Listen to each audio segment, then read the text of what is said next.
They don't vanish in silence. Most people think they disappear without warning, but that's not true. They leave breadcrumbs, little phrases, subtle signals, a script they don't even realize they're following. And if you've heard these words, you already know. They were halfway out the door. This is what they say, right before they vanish. Disappearing act in slow motion. It never starts with silence, even though it feels like one day they were there, and the next day they were gone. That's not how it truly happens. The vanishing begins quietly, in small shifts you can barely name, in words that sound harmless on the surface, but carry weight when you listen closely. The truth is, most people who leave don't just slam the door shut. They leave cracks. They speak in riddles. They drop sentences that seem like nothing at the time. But when you look back, you realize they were warnings. These words are their exit script, their way of preparing you, without having to face the discomfort of saying, "I'm not staying." And that's the cruel paradox. They speak in a language that looks like care, but hides their distance. They'll say things like, "I don't want to hurt you. I just need a little space. I've been so busy. I don't know if I can give you what you deserve. I'm not good at relationships." At the time, you hear these words and try to make sense of them. You take them literally. You believe they're stressed, that maybe life is overwhelming them. You tell yourself, if I just give them patience, if I just love them harder, they'll come back. But here's what's hidden underneath. These aren't neutral phrases. They are distancing strategies, a way to back away without having to admit, "I'm already halfway gone." The pullback starts before the silence. It's in the way they say, "I'm not sure what I want right now." It's in the way they text less, reply slower, add less warmth, and disguise it all under excuses like, "I've just been tired. I've had a lot on my mind." And maybe they have, but the difference is this. Someone who is still invested, still anchored to you, shares their struggles without pushing you away. When someone starts using their struggles as reasons to distance, what they're really saying is, "This bond feels like too much for me. I need a way out." The phrases before vanishing are often rehearsed, not consciously, but patterned. If you look back at their past relationships, you'll notice the same script. Different partner, different situation, but the same words. Because these lines aren't personal, they're protective. It's how they convince themselves they're leaving gently. But gentle doesn't mean painless. And those words, they echo louder than silence. Think about this. When they say, "I don't want to hold you back," it sounds noble, almost selfless. But hidden beneath is a truth they won't say aloud. "I don't want to be held accountable for leaving." When they say, "You deserve better than me," it sounds caring. But what it really means is, "I don't know how to give you more, and I don't want to try." When they say, "I just need space," it sounds like a temporary break. But in their language, space is often the first step to goodbye. It's not about the literal meaning. It's about the emotional translation. And the translation is almost always this: "I'm slipping away. I'm afraid of closeness. I don't know how to stay." The disappearing act is not an instant vanishing. It's a slow unraveling, a pulling of threads, until the bond becomes loose enough that they can walk away without looking back. But here's the hardest part. They want you to believe it wasn't sudden, that they warned you, that the signs were there. Because in their mind, if they said the phrases, they can leave without guilt. They can vanish and tell themselves, "I was honest. I gave hints. They should have known." But let's pause here. Is it really honesty? If you tell someone, "I don't want to hurt you," while you're actively preparing to hurt them, is that honesty? If you say, "I just need space," while you're already planning not to come back, is that clarity? No, it's not honesty. It's avoidance. It's the art of saying enough to ease their conscience, but not enough to give you clarity. And that's why the words, before the silence, cut deeper than the silence itself. Because you replay them in your head, you wonder what they meant. You search for meaning, long after they're gone. The disappearing act is not about physical absence. It's about emotional withdrawal. That begins in language. They don't rip themselves away. They chip at the bond. With words, with distance, with excuses dressed as explanations. It's a soft fade, disguised as care. And the more you replay their lines, the more you realize those words were the cracks forming in the wall, long before it collapsed. But here's what I want you to remember. The script they follow is not a reflection of your worth. It's a reflection of their fear. When they say, "You deserve better," that's not a statement about you. That's a confession about them.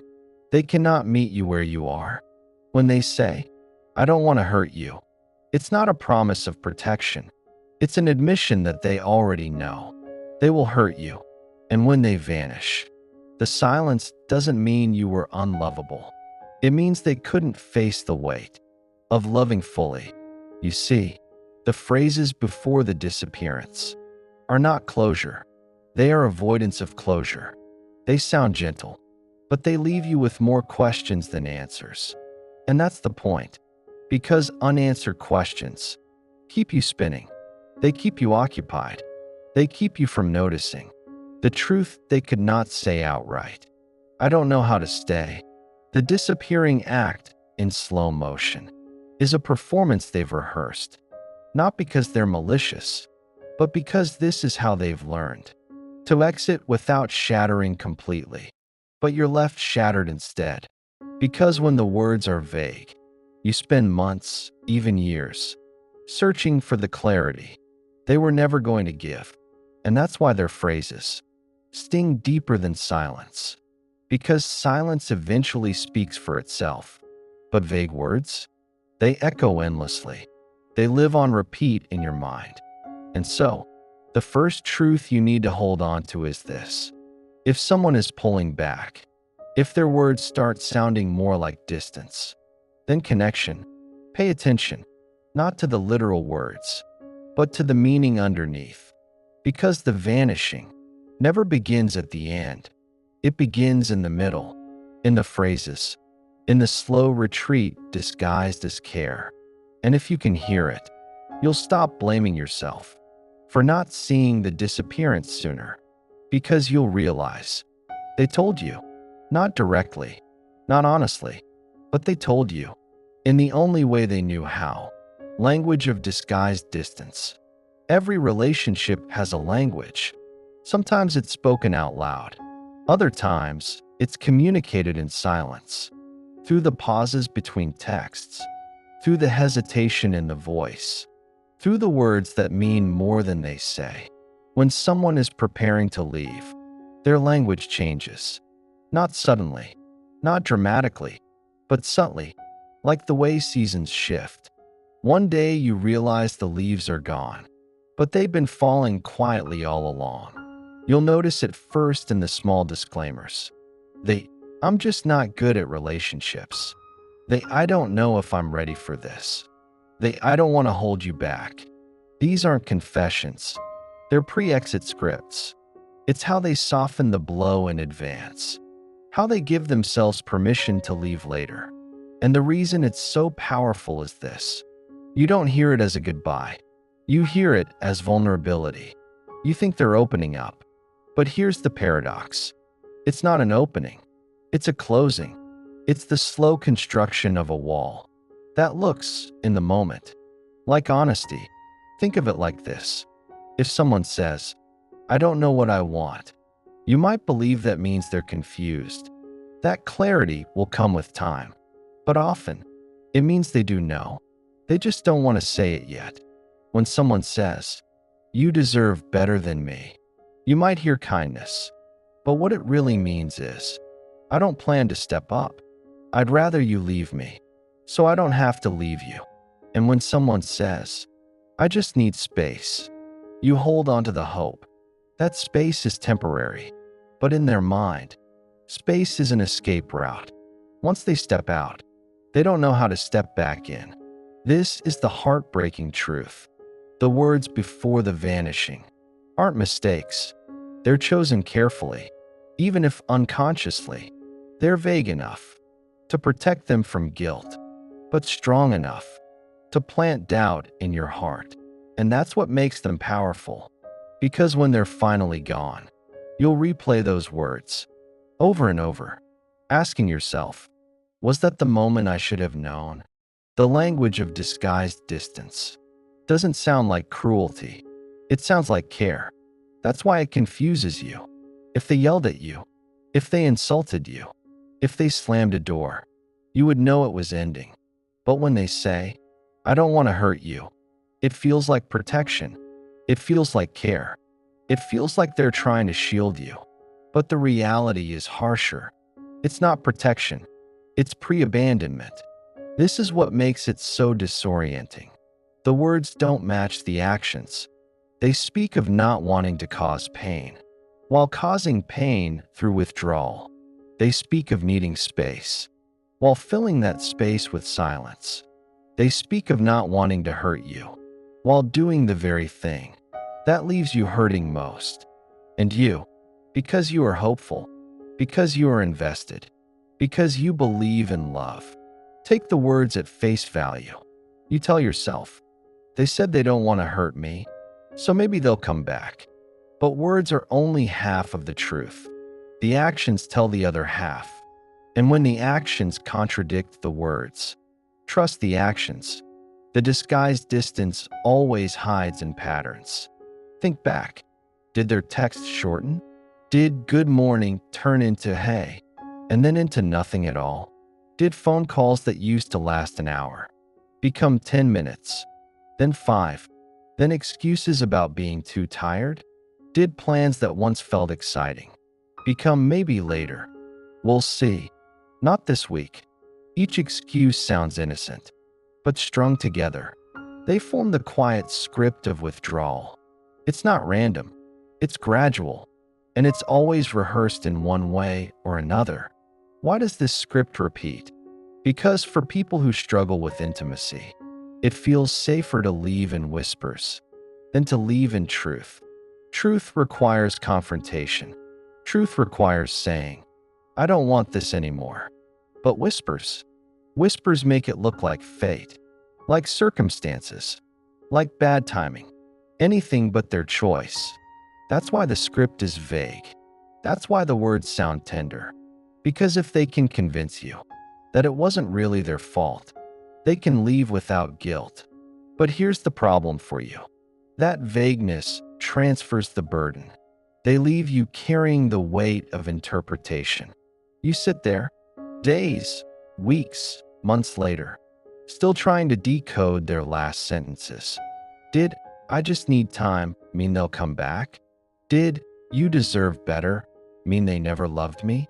Did I don't want to hurt you mean they still care? The truth is, those questions don't have answers, because the words weren't meant to be clear. They were meant to be protective, for them, not for you. So what's really happening beneath the surface? When someone begins to pull back, what they're saying is less about you and more about them. I'm not good at relationships means I don't know how to stay when it gets hard. I just need space means I'm overwhelmed by closeness, and I don't know how to balance intimacy with my fear. You deserve better means I can't give what you need, and instead of trying, I'll excuse myself. It's not a reflection of your worth. It's a reflection of their limitations. But here's the most dangerous part. You may begin to internalize it. When they vanish, you don't just lose them. You lose certainty. You lose trust in your own perception. You start asking, why didn't I see it sooner? Why didn't I understand what they meant? Was I not enough? And that's where the disguised distance does the most damage. Not in their leaving, but in the way it makes you doubt yourself. Because when words are unclear, You fill the silence with blame, and more often than not, that blame turns inward. This is why recognizing the script matters. Not because you can stop them from leaving, not because the right response will make them stay, but because understanding the language protects you from rewriting the story against yourself. When you see the words for what they are, you stop asking, "What did I do wrong?" and start realizing they didn't know how to stay. And that shift, that change in perspective, is what allows you to heal. Because healing doesn't come from their explanation. It comes from you reclaiming the meaning of their silence. The disappearing act is cruel not because it's silent, but because it's disguised as care. That's why it takes so long to move on. Because you're not grieving a rejection. You're grieving confusion. You're grieving the words that pretended to be love while preparing for departure. But if you can recognize the pattern, if you can see the language of disguised distance for what it is, you stop carrying their burden. You stop decoding sentences that were never meant to be clear. And that is the first step toward freeing yourself. False comfort of half-truths. There's something uniquely disorienting about being left with words that sound like love, but feel like loss. Because when someone vanishes, they rarely say something final. They don't end with a clear sentence. They end with half-truths. Half-truths are dangerous because they carry just enough honesty to sound believable, but just enough omission to keep you hanging on. Think of the classic lines. "I care about you so much. I'll always love you. I just need time. You're the best thing that ever happened to me." On the surface, these sound like confessions, but look closer. Each one hides a gap, a silence, a missing piece. "I care about you so much, but not enough to stay. I'll always love you, but not in the way you need to be loved. I just need time, but I don't know if I'll ever come back. You're the best thing that ever happened to me, but I still can't choose you." Half-truths create emotional limbo. You're not rejected outright. You're not fully chosen either. You're suspended, caught between hope and despair. And that's what makes half-truths so powerful. They don't close the door. They leave it cracked open just enough for you to keep waiting. Why do people choose half-truths instead of honesty? Because honesty is final. Honesty is sharp. Honesty takes courage. To say, "I don't want this relationship anymore," is to burn the bridge completely. But to say, "I just need space right now," keeps the bridge intact. It lets them walk away without the weight of total destruction. It's an easier exit for them, but it's torture for you. Half-truths work like emotional anesthesia. They numb the pain of departure, but only for the one who's leaving. You, on the other hand, feel the ache more sharply, because instead of grieving and ending, you're left questioning a pause. Is this temporary? Should I wait? Did they mean what they said? And so you hold on, not because they're still there, but because their words suggest they might return. Here's the bitter truth. Most people who vanish don't plan on returning, but they still choose words that leave the possibility open. Why? Because it soothes their guilt. It lets them believe they didn't abandon you. They just needed time. They didn't reject you. They just weren't ready. They didn't betray you. They still love you, just not in the way you hoped. And in telling themselves this story, they walk away feeling lighter, while you carry the weight. Half-truths also play into your deepest instincts. Human beings crave closure. When the story doesn't have an ending, our minds invent one.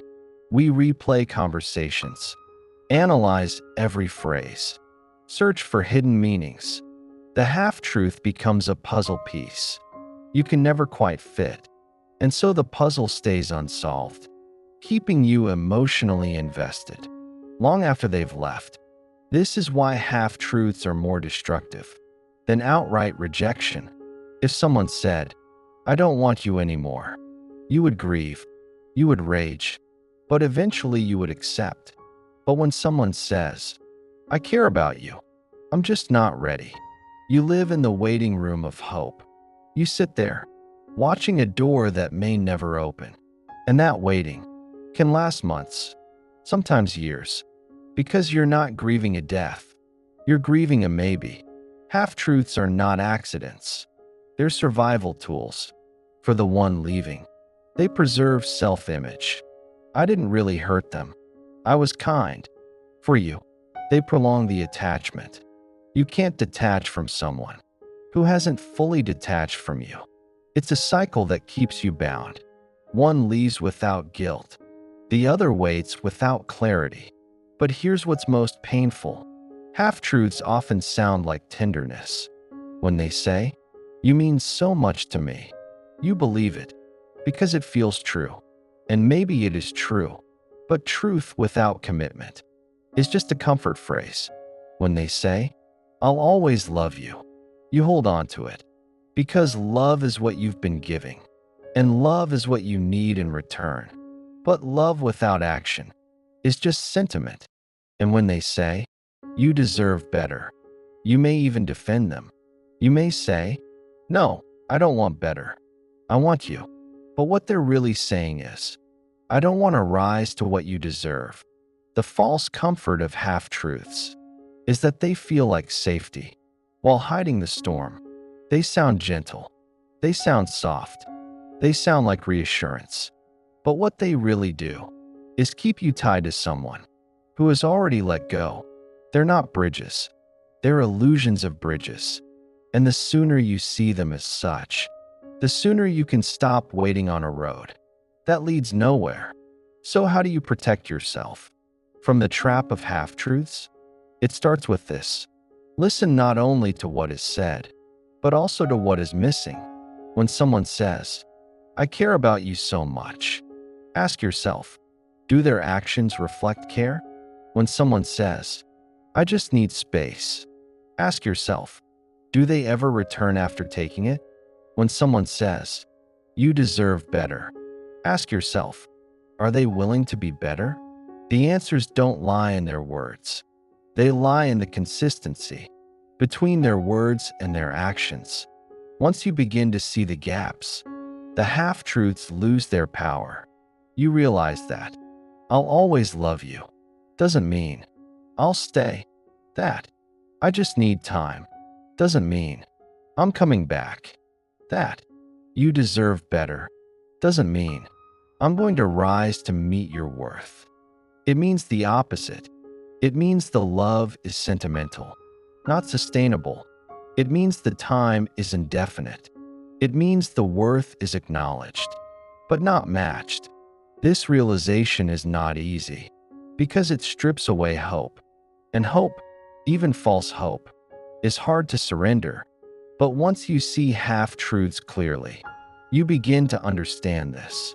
Their words were not for you. They were for themselves.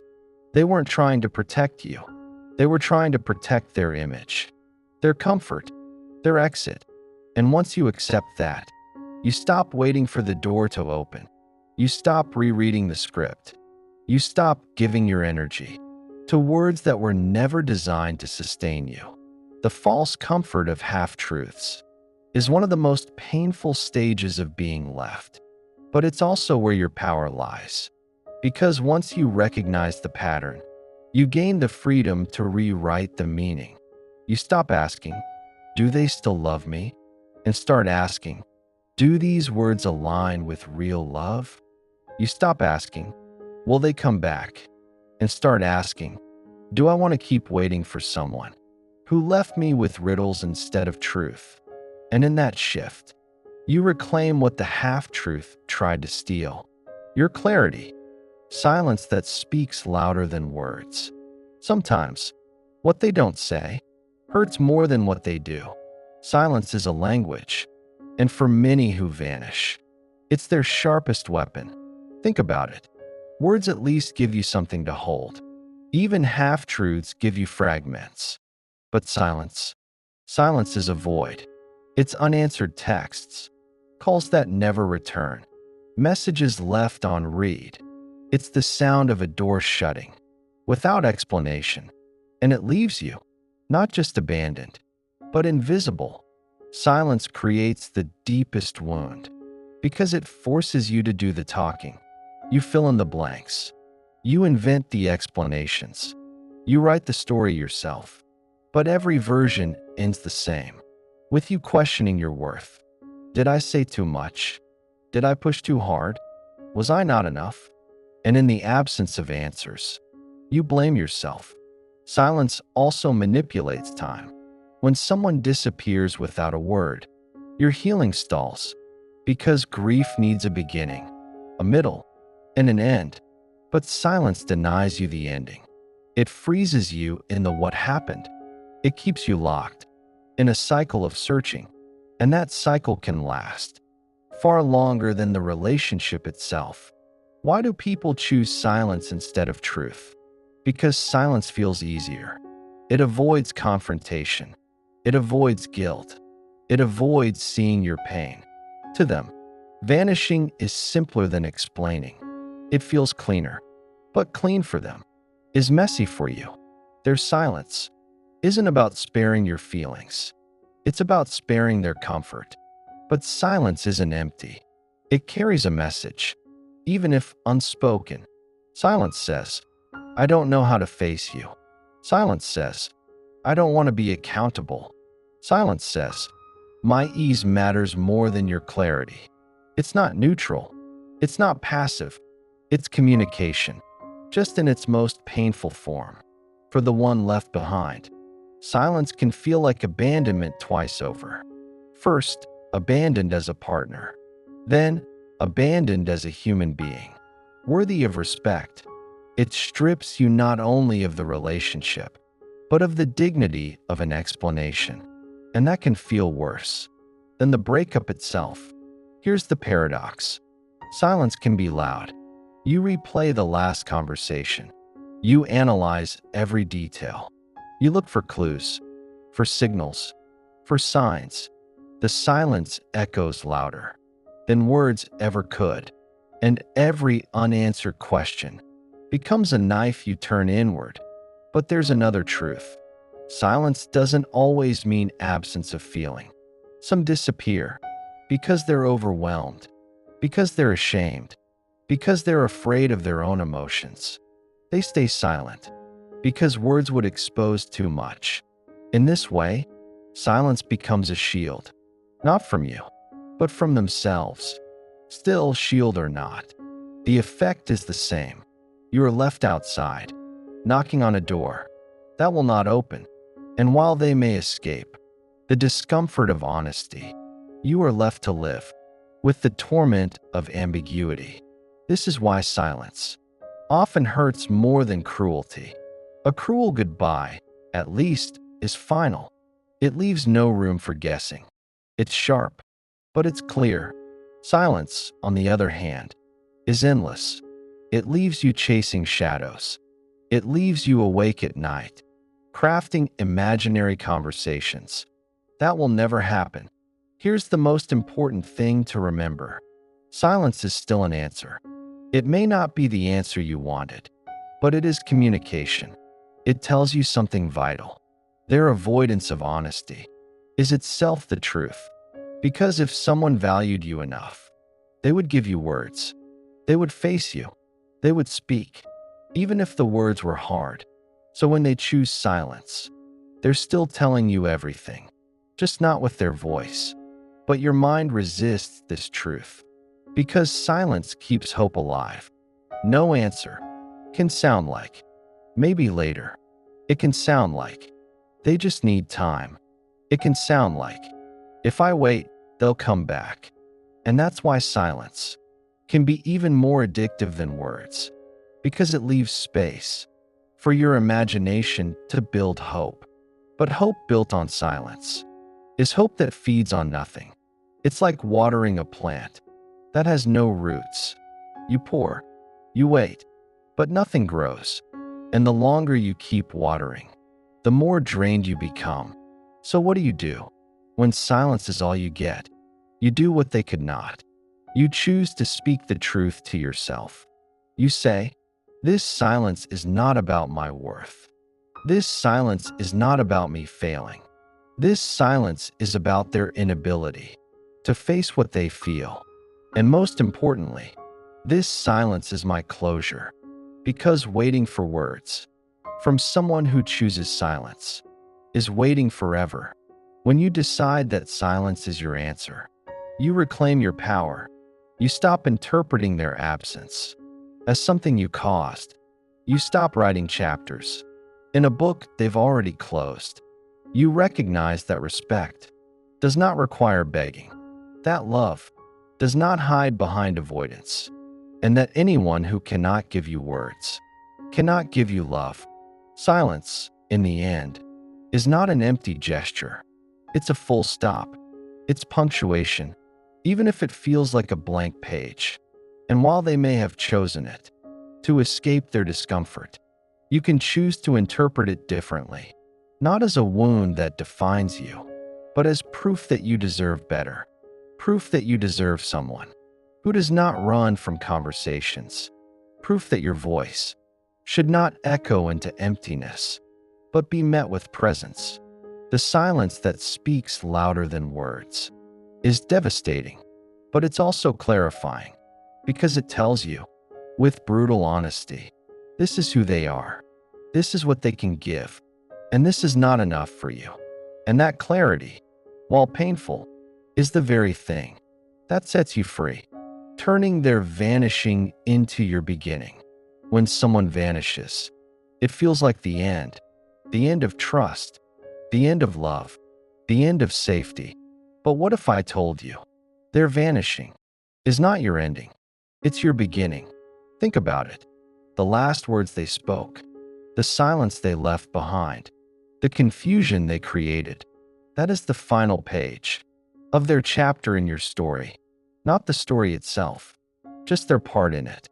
They may have disappeared, but you're still here, and that means the story continues. The danger is this: you can spend months, years, even decades, waiting for the missing sentence. That will never come. The sentence that explains, the sentence that soothes, the sentence that sets you free. But if they were capable of giving it, you would already have it. So here's the truth: you don't need their words to write your closure. You can write it yourself, not in anger, not in bitterness, but in truth.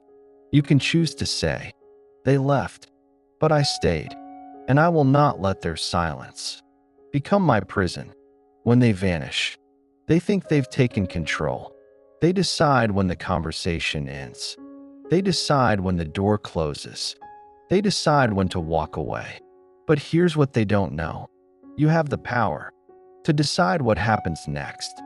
Their exit may have broken you, but your healing is your entrance, your re-entry into yourself. The vanishing exposes something you might not have seen otherwise: how much you gave, how much you invested, how much you were willing to hold without ever being met fully. And while that's painful, it's also your greatest mirror. It shows you your capacity. It shows you your depth. It shows you that your love was never the weakness. It was the gift. And here's the most ironic part: they vanished to avoid facing you. But what they truly avoided was themselves. Because disappearing doesn't erase the truth. It doesn't erase the bond. It doesn't erase the love. It just delays the reckoning. And while they run from it, you get to face it. You get to grow from it. You get to rise through it. Your healing begins the moment you stop chasing ghosts. You stop waiting for words from lips that will never speak. You stop waiting for closure from someone who can't even close their own wounds. And instead, you choose to anchor yourself in reality, in what you know, not in what you imagine. You know they left. You know they didn't give clarity. You know that says more about them than it ever did about you. That is your foundation, and it's enough. Here's the quiet power in this shift. When you decide their vanishing is your beginning, You stop living in reaction. You start living in creation. You stop waiting for life to explain itself. You start shaping it with your own hands. That shift is everything. Because instead of asking, "Why did they leave me?" you begin to ask, "Why am I still holding on to someone who chose absence over honesty?" And then the answer becomes clear. You don't have to. They may have vanished, but you're still visible. Visible to yourself. Visible to the people who value you. Visible to the future that is waiting for you to step into it. Their vanishing was their escape. But for you, it can be the doorway to freedom. Think of it this way. When a storm passes, it leaves wreckage, but it also clears the sky. It leaves space for light to return. The vanishing was your storm. But now, you stand in the clearing, and the question is no longer, "Why did they go?" The question is, "What will I do now that the storm has passed?" Maybe you rebuild. Maybe you rise stronger. Maybe you finally discover the love you were meant to give. But this time, to someone who knows how to hold it. And maybe, just maybe, the vanishing was the gift you never wanted. The painful ending that pushed you into your truest beginning. So here's the final truth. When someone vanishes, it says nothing about your worth. It says everything about their capacity. And your healing doesn't come from waiting for them to speak again. It comes from choosing to speak for yourself, to declare, "My story continues here." Because the most powerful closure is not what they give you, it's what you give yourself. And if these words resonated with you, if you've ever felt the sting of silence, remember this: you are not alone in it. There's a whole community here who knows this pain, who is healing through it, who is walking the same road. So share your voice below, your story, your truth, because every comment, every word, is a way of saying, "I refuse to vanish." And if you found strength in this, subscribe, because together we're creating a space where silence is broken and healing is spoken.